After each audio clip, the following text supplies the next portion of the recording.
98 കാലഘട്ടത്തിൽ അതുപോലുള്ള dance ട്രൂപ്പുകളിൽ dance ചെയ്തിരുന്ന ഒരു വ്യക്തിയാണ്. അപ്പോൾ പുള്ളിക്ക് ഈ കഥാപരിസരങ്ങളും കഥാപാത്രങ്ങളെയും വ്യക്തമായി അറിയാവുന്നത് കൊണ്ട് അത് പുള്ളി നമുക്ക് ഒരുപാട് ഇൻപുട്ടുകളൊക്കെ തരികയും പിന്നെ കൂട്ടായി നമ്മൾ പല ചർച്ചകളിലൂടെ ഉരുത്തിരിഞ്ഞതാണ് മൂൺവാക്കിൻ്റെ കഥ പ്രമേയം. Thank you so very much sir. അടുത്തതായിട്ട് ചെയ്യുമ്പോഴുമൊക്കെ ആ ജനറേഷനുകളിലൂടെ ഇത് മുന്നോട്ട് വന്നിട്ടുണ്ട്.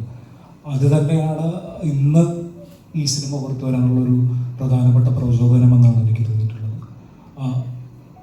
ഇതിനു വേണ്ടി എല്ലാവരും കണക്ട് ചെയ്തിരിക്കുന്ന എനർജി പ്രേക്ഷകരിലേക്കും എത്തുന്നുള്ള പ്രതീക്ഷയിൽ തന്നെയാണ് ഇത് ചെയ്തിരിക്കുന്നത്. Thank you so much sir. പറഞ്ഞ ഹോട്ടലിൻ്റെ ഫ്രണ്ടിൽ മരം വീണ് കിടക്കുന്നു, അങ്ങനത്തെ ഒരു അവസ്ഥയിൽ നിന്നാണ് ഞാൻ ഈ കഥ കേൾക്കുന്നത്. അതിനുശേഷം ആ കഥ കേട്ടപ്പോൾ എനിക്കുണ്ടായ ഫീലിംഗ് എന്ന് പറഞ്ഞാൽ എനിക്ക് 12 വയസ്സുള്ളപ്പോഴായിരിക്കും ഞാൻ 90s ഇത് ആദ്യമായി ബ്രേക്ക് ഡാൻസ് കാണുന്നത്. ഒരു വല്ലാത്ത എക്സ്പീരിയൻസ് ആയിരുന്നു അത്. ഒരു സ്കൂളിൽ കുറച്ച് കുട്ടികൾ ഈ ബ്രേക്ക് ഡാൻസ് ചെയ്താണ് ഞാൻ ആദ്യമായിട്ട് ഇത് കാണുന്നത്. ആ ബ്രേക്ക് ഡാൻസ് അതിനെ കുറിച്ചിട്ടാണ് ഈ സിനിമ എന്ന് പറഞ്ഞപ്പോൾ എൻ്റെ മനസ്സിൽ ആദ്യം കടന്നുപോയത് അന്ന് ഞാൻ കണ്ട ആദ്യത്തെ ആ വിഷ്വലുകളായിരുന്നു. ആ കാഴ്ചയിൽ നിന്ന് പിന്നെ പുള്ളി കഥ പറഞ്ഞ് വന്നു കഴിഞ്ഞപ്പോൾ അവസാനം എനിക്ക് തോന്നിയത് ഇത് കല എന്ന് പറയുന്ന ഒരു സാധനം, artist on top of everything. അതായത് ജാതി, മത, വർണ്ണ, വർഗ ഇതിനൊന്നിനും ആർട്ടിനെ ലിമിറ്റ് ചെയ്യാൻ പറ്റില്ല. Artist everything. അത് ആർക്കും അതിനെ തടഞ്ഞു വെക്കാൻ പറ്റില്ല. അങ്ങനെയാണ് വിനോദേട്ടൻ ലാസ്റ്റ് ആ കഥ പറഞ്ഞു നിർത്തിയത്. പിന്നെ അതിനുശേഷം ഞാൻ ഇതിലേക്ക് ജോയിൻ ചെയ്യുമ്പോൾ ഞാൻ കാണുന്നതെന്ന് പറഞ്ഞു കഴിഞ്ഞാൽ ഒരു 2 വർഷത്തോളം ഇതിന് പിന്നിൽ പ്രവർത്തിച്ചിട്ടുണ്ട്. ഒരുപാട് ആൾക്കാർ ഓഡിഷൻ ചെയ്തു, അവരെ സെലക്ട് ചെയ്തു. അതിൻ്റെ ആർട്ട് ഡിപ്പാർട്ട്മെൻറ്റ്, കോസ്റ്റ്യൂം ഡിപ്പാർട്ട്മെൻറ്റ് ഇവരെല്ലാം ഭീകരമായി തയ്യാറായിരുന്നു. അവിടേക്കാണ് ഞാൻ എൻട്രി ചെയ്യുന്നത്. അതെനിക്കൊരു വല്ലാത്ത എക്സ്പീരിയൻസ് ആയിരുന്നു. ആ സെയിം എക്സ്പീരിയൻസ് എനിക്കുന്നത് തിയേറ്ററിൽ ഞാൻ സൈഡിൽ നിന്ന് കാണുന്നുണ്ടായിരുന്നു. എങ്ങനെയാണ് ഒരുപാട് തവണ കണ്ടിട്ടുണ്ട് ഈ സിനിമ, എങ്കിലും ഞാൻ സൈഡിൽ നിന്ന് കാണുന്ന പ്രേക്ഷകരെ ശ്രദ്ധിക്കുകയായിരുന്നു. അപ്പോൾ നമ്മൾ ഉദ്ദേശിച്ച ആ എഫക്റ്റ് എനിക്ക് എല്ലാവരുടെ ഫേസിൽ നിന്നും കണ്ടുകൊണ്ടിരിക്കുന്ന പ്രേക്ഷകരുടെ ഫേസിൽ നിന്ന് എനിക്ക് കാണാൻ പറ്റി. അതാണ് എനിക്ക് പറയാനുള്ളത്. ഇതൊരു 87-88 കാലഘട്ടത്തിലാണ് ഞാൻ ആദ്യമായിട്ട് ഇത് കാണുന്നത്, ഈ ബ്രേക്ക് ഡാൻസായിട്ട് കാണുന്നത്. അങ്ങനെയാണ് എൻ്റെ തുടക്കം. അങ്ങനെയുള്ള ആ കാലഘട്ടം മുതൽ ഇതുവരെയുള്ള ഒരു എക്സ്പീരിയൻസ് ഞാൻ സാറിനോട് ഷെയർ ചെയ്യുകയും അത് മാത്രമല്ല, സാറ് വേറെ കുറേ അധികം ബ്രേക്ക് ഡാൻസേഴ്സിൻ്റെ വളരെ അടുത്ത സുഹൃത്തുക്കളായിട്ടുള്ള സാറിൻ്റെയും എൻ്റെയും അടുത്ത സുഹൃത്തുക്കളായിട്ട് ഒത്തിരി പേരോട് സംസാരിച്ച് അവരുടെ വളരെ ഡീപ്പായിട്ടുള്ള കാഴ്ചപ്പാടുകളും അവരുടെ എക്സ്പീരിയൻസും വെച്ചിട്ടാണ് ഈ ഒരു പ്രോജക്റ്റ് പ്രിപ്പയർ ചെയ്തത്. അങ്ങനെയാണ് തുടക്കം. പക്ഷേ ഇതിലേക്ക് വന്നപ്പം എന്നെ അതിശയിപ്പിച്ചത്, അല്ലെങ്കിൽ എനിക്ക് ഭയങ്കര എക്സൈറ്റഡ് ആയിട്ട് തോന്നിയത് ഈ ഒരു 3 months ഇവരുടെ ട്രെയിനിങ് ആയിരുന്നു. അത് കുറച്ച് എങ്ങനെയായിരിക്കും ഇവരെ കൊണ്ടെത്തിക്കുക എന്നുള്ളതൊരു ടാസ്ക് പോലെ ആദ്യം തോന്നിയിരുന്നു. പക്ഷെ എല്ലാവരും വളരെയധികം ഹാർഡ് വർക്ക് ചെയ്തു. അതിൻ്റെ പിന്നിൽ പ്രവർത്തിച്ചത് എല്ലാവരും, ഒത്തിരി നമ്മുടെ ക്രൂ മെമ്പേഴ്സ് എല്ലാവരും വളരെയധികം പിന്നിൽ ഹാർഡ് വർക്ക് ചെയ്തിട്ടുണ്ട്. അതുകൊണ്ടാണ് ഇത്തരം ഒരു സക്സസ് മൂവിയിലേക്ക് എത്താൻ പറ്റിയത്. എല്ലാവരും ആർട്ടിസ്റ്റുകളായാലും എല്ലാവരും വളരെയധികം കുറേ നാളുകളിലെ ട്രെയിനിങ്ങിലൂടെയാണ് ഇവർക്ക് അത് പോസിബിൾ ആവാൻ സാധിച്ചത്. അത് മാത്രമല്ല, സാറിന് വ്യക്തമായി ഇതിനൊരു കാഴ്ചപ്പാടുണ്ടായിരുന്നു. എങ്ങനെ വേണം, എങ്ങനെ ഇരിക്കണം, അല്ല എന്താണ് ഇതിൻ്റെ ഔട്ടർ വരേണ്ടത് എന്ന് വ്യക്തമായ ധാരണ വിനോദ് സാറിനുണ്ടായിരുന്നു. അതിലേക്ക് എത്താനായിട്ട് ഞാൻ കുറച്ച് സ്ട്രഗിൾ ചെയ്തിട്ടുണ്ട്. ഞാൻ എൻ്റെ മാക്സിമം സമയവും റെഫറൻസുകളും എൻ്റെ ഇതുവരെയുള്ള എക്സ്പീരിയൻസും എല്ലാം ഞാൻ അതിനകത്ത് വിനിയോഗിച്ചിട്ടുണ്ട്. കുറെ കൂടുതൽ കാര്യം പറയണമെന്നുണ്ട്, പക്ഷെ ക്വസ്റ്റ്യൻ ആണെങ്കിൽ കുറച്ചുകൂടെ ഈസി ആയിരിക്കും എന്ന് എനിക്ക് തോന്നുന്നു. അത് മാത്രമല്ല, ഈ ആ കാലഘട്ടത്തിനായതുകൊണ്ട് എത്രത്തോളം ക്വസ്റ്റ്യന് പ്രാധാന്യം ഉണ്ടെന്ന് എനിക്കറിയില്ല. എങ്കിലും നമുക്ക് നോക്കാം. ചില എക്സ്പീരിയൻസുകൾ ഞാൻ ഷെയർ ചെയ്യാം. Anyway, thank you so much. എല്ലാവരും ഒരു ടീമായിട്ടാണ് ഇവിടെ വർക്ക് ചെയ്തതും. നമ്മളെ പയ്യന്മാരാണെങ്കിലും എല്ലാവരും എന്താണെന്ന് എനിക്കിപ്പം പറയുന്ന പോലെ വാക്കുകൾ കിട്ടുന്നില്ല. അത് ഓക്കെ. Thank you. ഷെയർ എങ്ങനെയുണ്ടായിരുന്നു എക്സ്പീരിയൻസ്?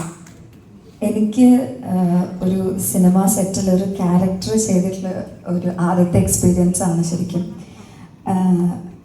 നേരത്തെ ഇപ്പോൾ അൻസാർക്ക പറഞ്ഞതുപോലെ ഇവർ ഒരു 3-4 മാസത്തെ ട്രെയിനിങ് ഉണ്ടായിരുന്നു എന്ന് ഇപ്പോൾ പറഞ്ഞു. അപ്പം ഇവർ ഓൾറെഡി ഒരു ടീം ഫോം ചെയ്തിട്ടുണ്ട്, ഇവർ എല്ലാവരും തമ്മിലൊരു ബോണ്ടുണ്ട്. അതിലേക്കാണ് നമ്മൾ കുറച്ച് പേര് ചെല്ലുന്നത്, നമ്മൾ നമ്മുടെ ഗേൾസ് ടീം ചെല്ലുന്നത് ആ ഒരു ഇവരുടെ ആ ഒരു ബോണ്ടിൻ്റെ ഇടയിലേക്കാണ്. പക്ഷേ അതിന് ശരിക്കും നമ്മുടെ മൂൺ വോക്കേഴ്സ് അല്ലെങ്കിൽ നമ്മുടെ കൂടെ ചെയ്ത ആർട്ടിസ്റ്റുകൾക്ക് വേണം ആദ്യം ഒരു താങ്ക്സ് പറയാൻ. ബിക്കോസ് അവരാണ് നമ്മളെ ശരിക്കും കംഫർട്ടബിൾ ആക്കിയത്. ഇപ്പം നമ്മൾ കണ്ടുപരിചയം, ഇപ്പോൾ സ്ക്രീനിൽ പോലും കണ്ടു പരിചയമില്ലാത്ത മുഖങ്ങളാണ്. അപ്പോൾ പെട്ടെന്ന് സ്ട്രേഞ്ചേഴ്സ് ആയിട്ടുള്ള കുറച്ച് ആളുകളുടെ ഇടയിലേക്ക് നമ്മൾ കയറി ചെല്ലുമ്പോൾ ഇറ്റ് മൈറ്റ് മേക്കസ് ചെറിയ ഒരു ഡിസ്കംഫർട്ട് ഫീൽ ചെയ്യാൻ ചാൻസ് ഉണ്ട്. പക്ഷെ അവർ വളരെയധികം നമ്മളെല്ലാവരെയും കംഫർട്ടബിൾ ആക്കി. ഇപ്പോഴും കുറേ നാൾ കഴിഞ്ഞിട്ട് അവരെ കാണുകയാണെങ്കിലും നമ്മൾ അന്ന് കണ്ട അതേ ഒരു ഫ്രണ്ട്ഷിപ്പ് ഇപ്പോഴും ഉണ്ട്. അത് നമ്മളെ എന്താ പറയുക, ആ സെറ്റിൽ അത്ര ആക്റ്റീവാക്കി നിർത്താനും ഹെൽപ്പ് ചെയ്തിട്ടുണ്ട്. അപ്പം അത്രയും എനർജറ്റിക് ഒരു സെറ്റായിരുന്നു. എല്ലാവരും ഒരുപോലെ ഒത്തിരി ഇഷ്ടപ്പെട്ട് ആഗ്രഹിച്ച് ചെയ്ത ഒരു സിനിമ കൂടെയാണ്. എൻ്റെ വെരി ഫസ്റ്റ് ഫിലിം ആയതുകൊണ്ട് എനിക്ക് വളരെ ക്ലോസ് ടു ഹാർട്ടാണ്. ഒത്തിരി ഇമോഷണൽ അറ്റാച്ച്മെൻ്റ് ഉള്ള ഒരു സിനിമയാണ്. എല്ലാവർക്കും അങ്ങനെ തന്നെ ആയിരിക്കുമെന്ന് വിശ്വസിക്കുന്നു. അപ്പോൾ മൂൺ വാക്ക് ഇപ്പോൾ തിയേറ്ററിൽ ഇറങ്ങി അത് കാണാൻ സാധിച്ചതിൽ ഒരുപാട് സന്തോഷം. ഓവർവെൽമിംഗ് ആണ്. അത് കണ്ടപ്പോൾ ഒത്തിരി സന്തോഷം തോന്നി. ഒരുപാട് സന്തോഷം. എനിക്ക് ഉറപ്പാണ് മീനാക്ഷിയെ പോലെ തന്നെ ഇവിടെ എന്താ പറയുന്നത്, ഫസ്റ്റ് മൂവിയിലെ പുതുമുഖങ്ങളാണ് ഈ സിനിമയുടെ ഒരു ഹൈലൈറ്റ് എന്ന് പറയുന്നത് തന്നെ. അപ്പോൾ എല്ലാവരുടെയും ഒരു ഫസ്റ്റ് എക്സ്പീരിയൻസ് ആണ്. തിയേറ്ററിൽ ആദ്യമായിട്ട് മുഖം കണ്ട ദിവസമാണ്. സോ ഓവർവെൽമിംഗ് ആണ് definitely. And what you want to say dear എന്നാ പറയാനുള്ളത്? Something else. It has been a great experience. And like Meenakshi said, Nyanum joined Cheyyunnathu when my journey started with the whole team is after the 3 months of their workshop, and the character introduced Arnab is after 3 months of that. The acceptance into the team, even after them having that whole bond, including us into the team and not making us feel excluded was the best part about it.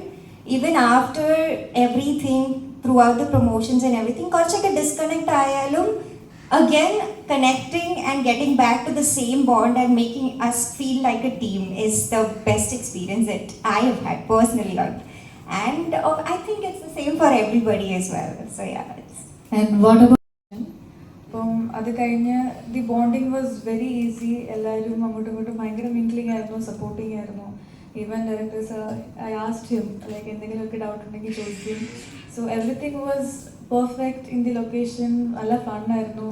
അതിലും ഏറ്റവും കൂടുതൽ ഞാൻ അവിടെ കണ്ടുകൊണ്ടിരുന്നത് was this boys hard work. ഇവരുടെ hard വർക്കാണ് ഞാൻ അവിടെ ഏറ്റവും കൂടുതൽ കണ്ടത്. ഓരോ പ്രാവശ്യവും ഡാൻസ് ചെയ്ത് സ്റ്റേജിൽ മൊത്തം ടയേർഡായി, ബട്ട് അഗെയിൻ ആ എനർജിയിൽ സെയിം വൈബിൽ അവരത് പ്രസൻറ്റ് ചെയ്യാന്ന് പറയുന്നത് ഓരോ ടേക്കേഴ്സ്. ഇപ്പോൾ ഒരാൾ തെറ്റിച്ചാൽ അടുത്ത ആൾ എല്ലാവരും ഒരുമിച്ച് കളിക്കണമല്ലോ. അപ്പം അത് I am really appreciate each and every one of them. കാരണം അവർ ഒത്തിരി കഷ്ടപ്പെട്ടു. Not only them, all the technicians, art, every one. ഓരോ പ്രാവശ്യം റീസെറ്റ് ചെയ്യുക, ഒരു ടേക്ക് എടുത്തിട്ട് പിന്നെ റീസെറ്റ് ചെയ്യുക, അതൊക്കെ it's really important as a film. So I really appreciate our team for the hard work and thank you so much for the support. all right for Harshika and Nalini, boys team. മാഷിൻ്റെ ഹെൽപ്പും ഇതൊക്കെ ഉള്ളത് കൊണ്ട് തന്നെ നമുക്ക് നന്നായിട്ട് ചെയ്യാൻ പറ്റി. പിന്നെ വിനോദ് സാറിൻ്റെ ഹെൽപ്പ് നിസ്സാരമല്ല. ഒരു ഡയറക്ടർ, ഒരു ആക്ടർ, അങ്ങനത്തെ ഒരു ബന്ധമല്ല നമ്മുടെ തമ്മിലുള്ളത്. സാർ അത്ര ഫ്രീ ആക്കിയത് കൊണ്ട് നമുക്ക് എല്ലാ ക്രൂ മെമ്പേഴ്സിനും നന്നായിട്ട് ചെയ്യാൻ പറ്റി. I M so happy. Thank you sir, thank you so much. Thank you so much Manoj. ചെയ്യുമ്പം അങ്ങനെ സമയം മാറുമെന്നോ അല്ലെങ്കിൽ സമയം കഴിയുമെന്നോ ആലോചിച്ചിട്ട് തുടങ്ങിയൊരു പ്രോജക്റ്റ് അല്ല. പക്ഷേ ഞങ്ങൾക്കൊരു എന്തോ ഭാഗ്യവശാൽ സംഭവിച്ചതെന്ന് പറഞ്ഞാൽ ഇതൊരു കാലാതീതമായ കഥയാണോ അല്ലെങ്കിൽ അങ്ങനത്തെ ഒരു പ്രൊമൈസിനെ ബേസ് ചെയ്തിട്ടുള്ളൊരു സ്റ്റോറി ആയതുകൊണ്ട് അത് ഇന്നായാലും നാളെയായാലും ഇറങ്ങിയാൽ വർക്ക് ചെയ്യും എന്നുള്ളൊരു ഉറപ്പുണ്ടായിരുന്നു. അത് സംഭവം നമ്മൾ ആ ഒരു ടൈം ലൈനിനെ ഫ്രീസ് ചെയ്തിട്ടുള്ള കുറച്ച് കാര്യങ്ങളാണ് പറഞ്ഞിരിക്കുന്നതെങ്കിലും അതിൻ്റെ ആ ഒരു ഗ്യാപ്പ് അതൊന്നും നമ്മൾ നമുക്കൊരു കുറേയധികം ചില ഫേസുകളിലൂടെ ബേസിക്കലി അതിനകത്തൊരു കുറച്ച് പ്ലാനിങ് ഉണ്ടായിരുന്നു. ഇത്രയും ചിലപ്പം നമ്മൾ പ്ലാൻ ചെയ്ത ഇതിനകത്ത് അങ്ങനത്തെ ഒരു ഗ്യാപ്പ് വെച്ചില്ല. പക്ഷേ നമുക്കൊരു ഫേസ് ഔട്ട് ചെയ്തിട്ടുള്ള ഷൂട്ടിംഗ് പ്ലാൻ ഉണ്ടായിരുന്നു. അപ്പോൾ അതൊരു 3 ഘട്ടമായിട്ട് ഷൂട്ട് ചെയ്തു. ആദ്യത്തെ ഒരു സെറ്റ് ഫുൾ ഷൂട്ട് ചെയ്തു, പിന്നെ നമ്മളൊരു 2 പ്രാവശ്യമായിട്ട് ചെറിയ ഇതുകളും ചെയ്തായിരുന്നു. അപ്പോൾ അതിൻ്റെ ആവശ്യം ഉണ്ടായിരുന്നു. അങ്ങനത്തെ ഒരു പടമാണ് അത്. പടം കണ്ടവർക്ക് മനസ്സിലാക്കിക്കൊണ്ടോ നമുക്കറിയില്ല. ഇതിനകത്തൊരു മുടി വെട്ടിയ സമയം അല്ലേ, അല്ല അങ്ങനെ ഒരു കുറച്ച് സോറി അത് പറയാൻ പാടില്ലായിരുന്നു. എനിവേ കുറച്ച് കാര്യങ്ങൾ അങ്ങനെ അത് ഫേസ് ഔട്ട് ചെയ്യേണ്ട ഒരു ഇതുണ്ടായിരുന്നു. പക്ഷെ അതിനിടയിൽ കുറച്ച് ഗ്യാപ്പും സംഭവിച്ചിട്ടുണ്ട്. അവര് LJP ഈ പടം ആദ്യം കാണുകയും പുള്ളി ഇങ്ങോട്ട് വിളിച്ചിട്ട് കാണണമെന്ന് ആഗ്രഹം പ്രകടിപ്പിക്കുക ഇത്. എന്നിട്ടാണ് ഞാൻ ഈ പടം, അതായത് ഒരു പോസ്റ്റ് പ്രൊഡക്ഷൻ സ്റ്റേജിൽ, അതിൻ്റെ ഒരു ഇനീഷ്യൽ പോസ്റ്റ് പ്രൊഡക്ഷൻ സ്റ്റേജിലാണ് പുള്ളി, പ്രശാന്ത് പിള്ളയാണ് അതിന് മ്യൂസിക് ചെയ്തത്. അപ്പോൾ പുള്ളിയും പ്രശാന്തുമായിട്ട് സ്ഥിരമായിട്ട് വർക്ക് ചെയ്യുന്നതുകൊണ്ട് പ്രശാന്തിനോട് പടത്തെക്കുറിച്ച് പുള്ളി മനസ്സിലാക്കിയിട്ട് പുള്ളി ഒരു ദിവസം നമുക്ക് കാണണമെന്ന് പറഞ്ഞ് അങ്ങനെ കാണുകയത്. അപ്പോൾ അത് കണ്ടു കഴിഞ്ഞ് ആ സമയത്ത് ഞങ്ങൾ ചില ഈ പ്രൊഡക്ഷൻ റിലേറ്റഡ് ചില ഇഷ്യൂസൊക്കെ ആയിട്ട് നമ്മളിങ്ങനെ ഒരു ഡിലേ ഒക്കെ സംഭവിച്ചിങ്ങനെ ഇരിക്കുന്ന സമയമായിരുന്നു. പുള്ളി കണ്ടു കഴിഞ്ഞിട്ടാണ് നമുക്കിതിന് നമ്മളിപ്പോൾ ഇന്ന് ഇത് പ്രസൻറ്റ് ചെയ്ത രീതിയിലേക്ക്, ആ ഡെപ്തിലേക്ക് ഫിലിമിനെ നമുക്ക് എലവേറ്റ് ചെയ്ത് കൊണ്ടുവരാൻ പറ്റിയത്. കാര്യം ഞങ്ങളൊരു ചെറിയ ക്യാൻവാസിൽ ഡിസൈൻ ചെയ്യാൻ ഉദ്ദേശിക്കുന്ന ഒരു സിനിമയെ അങ്ങനെയല്ല ഇത് പ്രസൻറ്റ് ചെയ്യേണ്ടത്. ഇതിനൊരു അങ്ങനെ ഒരു ഗ്ലോബൽ പെർസ്പെക്റ്റീവിൽ തന്നെ കാണുകയും അങ്ങനെ ഒരു അപ്രോച്ച് മൊത്തത്തിൽ അതിൻ്റെ എല്ലാ തലങ്ങൾക്കും നമുക്ക് അപ്ലൈ ചെയ്യാൻ പറ്റുമെന്നും അതിനങ്ങനെ പ്രൊമോട്ട് ചെയ്യേണ്ട സിനിമയാണെന്നും അങ്ങനെ ഡിസ്ട്രിബ്യൂട്ട് ചെയ്യേണ്ട സിനിമയാണെന്നും ഒക്കെ പുള്ളി പറഞ്ഞിട്ടാണ്, പുള്ളിയാണോ അതിന് അങ്ങനത്തെ നമുക്കൊരു കൈതരുക എന്ന് പറയില്ലേ, അതിനുശേഷമാണ് ഇതിങ്ങനെ സംഭവിക്കുന്നത്. അപ്പോൾ ലിജോയുടെ ഇനിഷ്യേറ്റീവിലാണ് ലിസ്റ്റിന് ഈ പടം കാണുകയും അങ്ങനെ ഈ 2 പേരും ചേർന്നത് ചെയ്യാൻ തീരുമാനിക്കുകയും ചെയ്യുന്നത്. എൻ്റെ മനസ്സിൽ ലാസ്റ്റ് മിനിറ്റാണ് ഐഡിയ. എനിക്കിപ്പോഴും ഓർമ്മയില്ല, സുല്ല് പറഞ്ഞതാണോ മാത്യു പറഞ്ഞതാണോ അതോ അവിടെ ആർട്ടിലുണ്ടായിരുന്ന ആരെങ്കിലും പറഞ്ഞതാണോ എന്ന് പോലും എനിക്കിപ്പോഴും ഓർമ്മയില്ല. അതോ ആരോ ഒരാൾ എന്നോട് പറഞ്ഞതാണ്. എൻ്റെ മനസ്സിൽ ഇത് അത്തരം ഡീറ്റെയിലിംഗ് നമ്മളെ പടത്തിൽ പലയിടത്തും വെച്ചിട്ടുണ്ട്. പക്ഷെ ആ സംഗതി ഇപ്പം താങ്കൾ ചോദിച്ചത് ഞാനിപ്പോഴും അത്ഭുതപ്പെടുന്നു. ആരാണെന്ന് എനിക്ക് ഇതൊരു ഓർത്തെടുക്കാൻ പറ്റിയിട്ടില്ല. അന്നത്തെ ഒരു പാൻഡമോണിയത്തിൻ്റെ ഇടയ്ക്ക് ഒരാൾ എന്നോട് പറഞ്ഞു, ഈ സംഗതി കൂടെ അത് ചെയ്താൽ അതാണ് അത് അങ്ങനത്തെ കാര്യം. HMD വാച്ച് അതുപോലത്തെ വാച്ചുകളുള്ള സാധനം അത് പുള്ളി പറഞ്ഞു. എനിക്കത് അപ്പം തന്നെ കണക്ട് ചെയ്തു. നമ്മളത് ചെയ്തിട്ടുണ്ട്. അത് വളരെ കൃത്യമായൊരു ചോദ്യമായിരുന്നു. ഇതേപോലെ ഇപ്പൊ ലാസ്റ്റിലേക്ക് താങ്കർ എടുത്ത് പറഞ്ഞ ലാസ്റ്റ് 10 മിനിറ്റ് എന്ന് പറഞ്ഞു കഴിഞ്ഞാൽ ഏതൊരു ആർട്ടിസ്റ്റും ഭയങ്കര കാര്യമായിട്ട് കണക്ട് ചെയ്യുന്ന ഒരു പോർഷനാണ്.